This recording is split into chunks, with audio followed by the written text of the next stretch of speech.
Well, thank you for the question.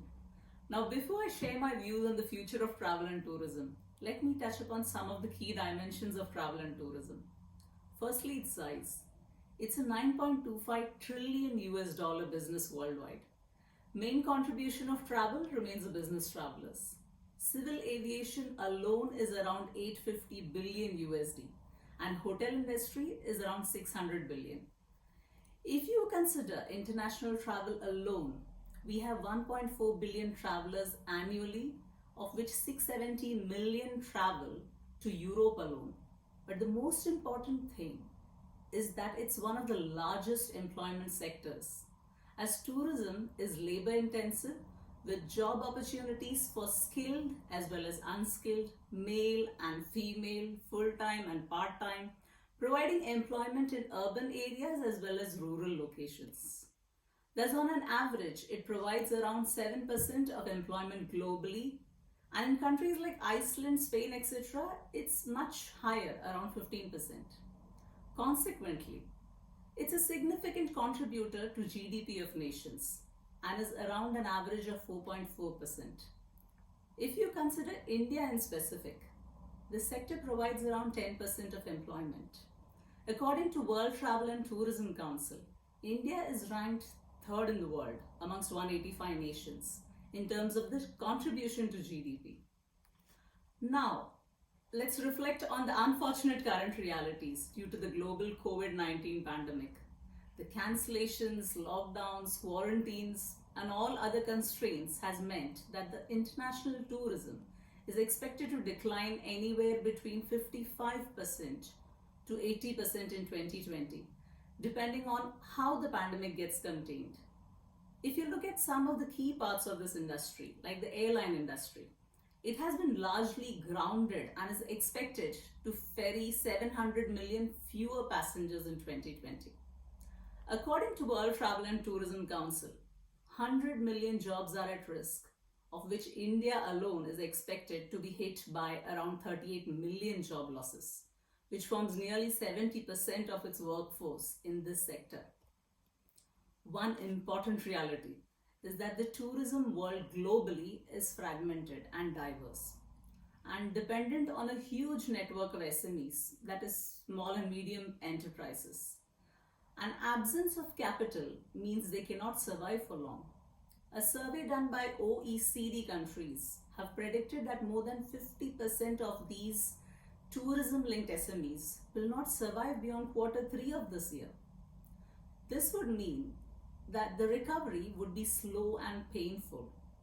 Also, the recovery is not going to be equal. I'll explain. Domestic tourism will recover faster and destinations dependent on international markets will take longer. Similarly, urban destinations would take longer, but rural destinations providing the necessary facilities and hygiene requirements would be more attractive. Similarly, geography-wise also, there is expected to be differences in recovery and Europe is expected to rebound faster than the rest of the world.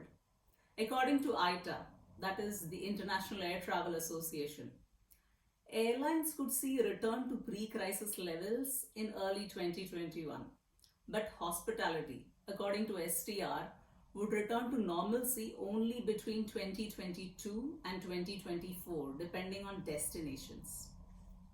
So what are the governments doing? Most governments have already started moving from crisis response to preparing for recovery. I'll share some examples. For retaining labor, UK government is funding 80% of the salaries till October 20.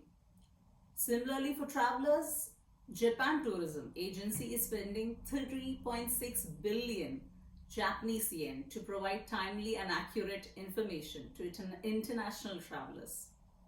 In Norway, the VAT rate applicable to passenger travel has been slashed.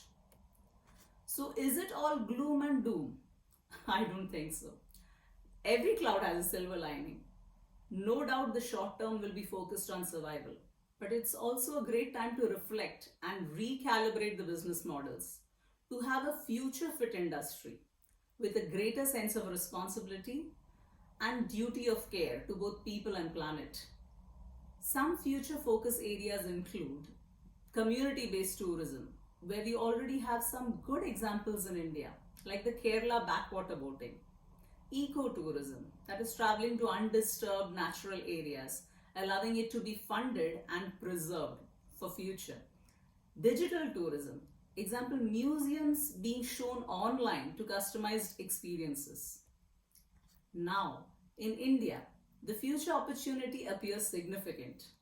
India has diverse portfolio of niche tourism products like medical, which has a massive potential, wellness, especially yoga, ecotourism, film tourism, religious tourism, etc. India offers great weather and beautiful beaches, 37 World Heritage Sites, and one of the world's largest range of cuisines. When the world starts recovering, India should press home some of these advantages and shift gears. We would not be alone. Many other countries would be flexing their advantage position. And so, as they say, let the best win. I'm conscious that was fairly long response to your question and hope that helps. And thank you once again.